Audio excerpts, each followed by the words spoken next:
Hello, this video is going to be on why a lot of us are having visions of ancient Egyptian gods and goddesses, and what that might mean. And so, okay, so I was watching Ayahuasca Angel, and she has a very good vibration. So every time that she does a video, she's like, if you don't want to be here, don't be here. And then she like hits this gong and it's like, bzzz. And honestly, the gong really does make you feel like you can just tell that she respects the deities that she follows so much, and she really truly loves them and honors them. And I do want everyone to know that I do as well. So, but anyway, but I wanted everyone to know. So it was maybe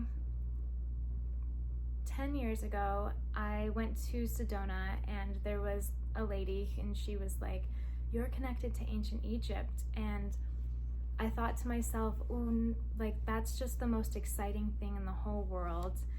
And I thought it wasn't true because I just assumed that everyone wants to hear that. I don't know if everyone wants to hear that, but I assume everyone would. I mean, of all the different civilizations, ancient Egypt is so mysterious and like exciting.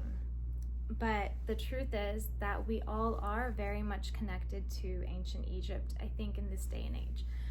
I'm not thinking the whole world, but maybe. The thing is, though, is that if you really love ancient Egypt or you feel like you're connected, you definitely are. Because what is going on right now is that the entire world has its phases. And when it gets to a certain phase, they have to send in people who are patterned after the arts of that learning phase. And so Isis and Anubis and Osiris and Set and Nephthys and all these different gods, Horus,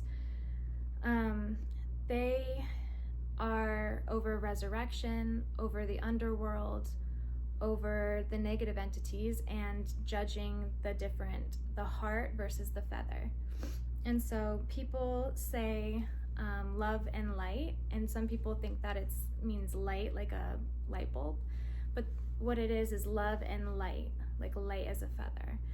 And I got that from Ayahuasca Angel on YouTube.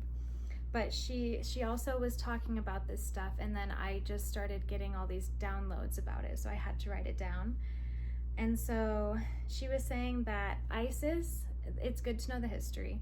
So Isis is the wife of Osiris, and I'm patterned off after Isis, is what my guides told me. And I thought that was really weird, but then when I called my inner child back to me, so one of the things that I do to be able to see the other side is I have to look through my inner child's eyes. And I, as a child, was just like a very lively, fun, funny child. And so getting into her eyes is exciting, because it's just like, I don't know. But when I called her back, she's like, "Come on, let's go see Mama." And I was like, "Mama?" I was so excited, honestly. And through my inner child's eyes, Mother Isis looked like fire, like rainbow fire, like dancing with you. And I could just tell that my child self was like dancing, and everything was just like, that's Mama. And it was so exciting. And so when I decided to look at Mother Isis like through just my eyes, and she looked like a stone woman. I'm gonna do a painting. She looked like stone, but super loving, but she moved like she was a mountain. And so I do think that me being able to study these different ways of how the imagination is impacting me for real visions, because these things are turning out to be real in real life. And so it took me a long time to figure this out. And it took me, honestly, because I have ADD or ADHD, like taking the medicine versus not taking the medicine, I can almost sense and feel these different feelings of imagination open up in different areas of my brain. And I know that because because the medication shut off certain areas. And so when I go into this imagination of mine, I see many lifetimes and many things. But that's why I need the ancestors and the angels and the guides, because I have to always ask them questions, because otherwise I'd be overloaded with things that you can't interpret. So seeing it from the child's eyes versus my eyes lets me know that two people could see something, but based on their vibration and based on just who they are, it would seem different. So like, let's say you're writing the Bible and you talk about the great dragon and in Revelations and blah, blah, blah. And like, that is a vision. That's something someone's seeing, and it does have representation and stuff like that.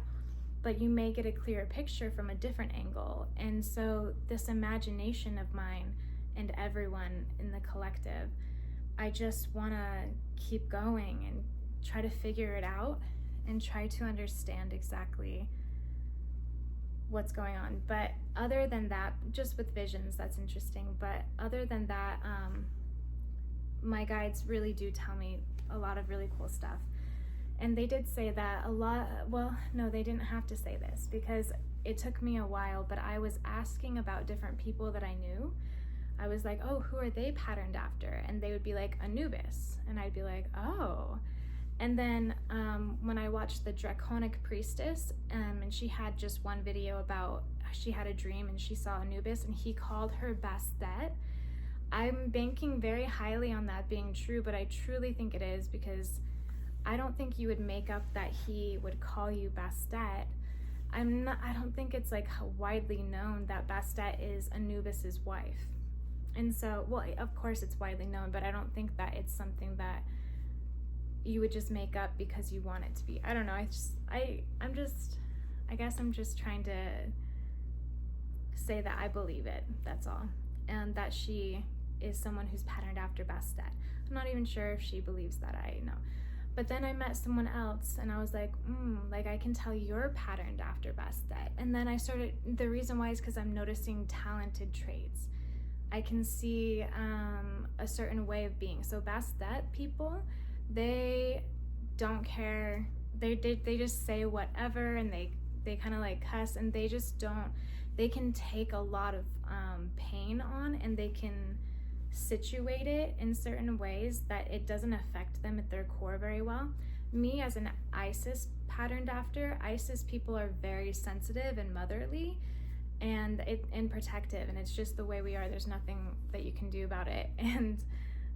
And probably very, very artistic, I think, loving to dance and like art and sing and instruments and stuff, just because the other people I know of that are patterned after Isis are like that.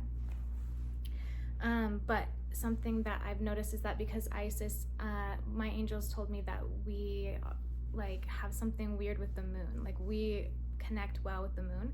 I know for me, if I do a spell and I link a spell of protection, not something crazy, and I link it to the moon, I know that the waves of the moon can protect it better. And I don't know how I know these things, but it just feels like it's known. Like it just feels like it's inside. So then, okay, so Isis is the wife of Osiris, and these are all just aspects. And so we have to understand that, like, because so many people are patterned after these gods, it's that when we all come together, we unify and we make the god. And my angels told me that I'm a piece of the wing of Isis. And I asked because I was asking about someone else that I knew that is patterned after Isis, and I was like, but they're so different in this and this and this regard. And they're like, it's because they're part of the throne. Which makes them more grounded, and me as part of the wing, like much more needing to adventure. And so these are the coolest. I mean, I don't know, I find this really interesting because from what my angels say is that it's very, very much like you are patterned after this person and you can call them mother. And so, and I think it's just because we banded together so that we can get rid of the negative entities. And so Set, or Seth, sometimes it's like spelled Seth, but everyone says Set. He is he represents the negative entities of the world. And I know this because my angels told me. I don't know if there's any books out there that say that, but Set's always being bad, and like he's evil. Everyone knows like destruction and whatever, but I know for sure that Set represents all of the negative entities of the world because he marries Nephthys, and I was waiting to hear about Nephthys' personality qualities. I was like, this is gonna be good because because whoever marries the negative entities of the world, like I want to know what's going on with them, like what's happened. Like basically I was just worried. And so they said that Nephthys is known as like being very stressed out, making decisions out of fear, basically being someone who's living in their shadow, like someone who doesn't know it, but they're like making decisions out of fear instead of love and confidence in yourself, and making, because we all at some point have to make decisions that are confident in our own self. Otherwise we may fall into just following our shadow because we want to help others, we want to please others, but it just eventually like you just can't. So okay, so yes. So one aspect of Isis married to Osiris. Osiris, another aspect, is married to Nephthys. So some people out here may be like Osiris. There's apparently people out here that are patterned after Osiris. I don't know. And I just don't know because I haven't met one. That's why I'm like, I don't know what they're like in human form. And then, but I thought that was interesting that there's aspects that are married, like that just means different people who still belong to Osiris and still belong to Nephthys. But some of these people didn't marry Set and, are finding their true partner to not marry the entities of the world. And this just means other people who are living in their shadow. And you don't know, like you just don't notice. I don't know. I'm trying to make it understandable that this isn't a judgmental thing. Everyone lives in their shadow every once in a while. Everybody is married to Set every once in a while. Like, it just means that I wanted to see this as a self-help type of thing to see where is that going. Okay, so then, and I don't know if this will be that interesting, but I found it so cool. Okay, and then Anubis is the son of Set and Nephthys. And this is so cool because all the people that I've met in human life that are patterned after Anubis have a very strong opinion about people who don't treat women well. And so, like, in it, they don't like it. And so I just love that. I love that because I realized that in these people that I knew. And I was like, wow, it's like built in. And then who Anubis marries is Bastet. And that's why Bastet can be such a strong person and such a strong woman, because it's a female aspect and Anubis is a male aspect. That's why. But anyways, Bastet can be so like in my like natural feeling I wouldn't be able to be. I don't know, maybe I could. Working towards it then, to just be like a super strong lady. But and I don't mean that in a weird way, they're the coolest. And I don't know, I just find that so cool that Anubis, so what I'm saying is Nephthys, having married Set, a shadow, so she's a shadow aspect, she's marrying other entity negatives, and they're gonna make, but Nephthys is a good person who her true soulmate is different companions of Osiris is with the real Osiris. So so Anubis would be born and see all this and be like, this is crap, like we're gonna fight for the rights. So there's many reasons why there are people that are patterned after this that are put down here, because we're battling those themes as well, and also we're transmuting the negative entities of the world. And so that's why people that are patterned after Egyptian deities are showing up a lot recently. So, or just even affiliated with them, like probably a priest, like probably you guys were priestesses or priests working in the temples and things like that.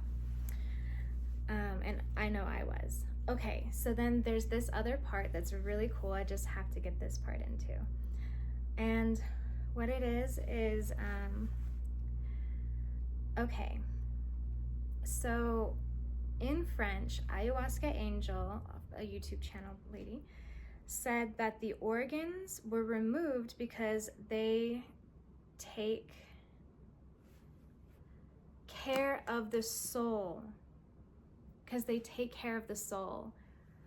Okay, so isn't that beautiful and crazy? So I never knew why they cut out all these organs, but in traditional Chinese medicine, I know I always tie all these things together, but in traditional Chinese medicine, the organs hold different components that are negative, such as fear and guilt and grief and things like that. So it would make sense if they knew that our organs are tied to our emotions, which I'm sure they did. They would know that they would believe that taking the organs out would make the soul able to be lighter, because you'd be taking out the fear and the grief and like anything that's held in those organs. And then the heart needing to be as light as a feather means all those things, like breaking control patterns, is making your heart lighter, standing up for yourself, but not overreacting, not being crazy, but just like being even, having even karma, basically, being able to understand where you fall short, and also just being able to love yourself completely and know that you deserve love completely. All of these all together make your heart lighter. And so they're basically saying, you graduate and you get enlightened and become like your own deity when the scales are even. And so, and then Horus and his wife are the ones who take you if your soul is light. Like if your heart is as light as a light feather, meaning all your burdens are away from you. So that's the point of life, is to get all your burdens away and to release your fear and your guilt and your shame. And it, may take an entire lifetime, of course. Like, what can you do? Everyone has things in life, but I just thought that all of that was cool. And okay, I hope you guys have a good day.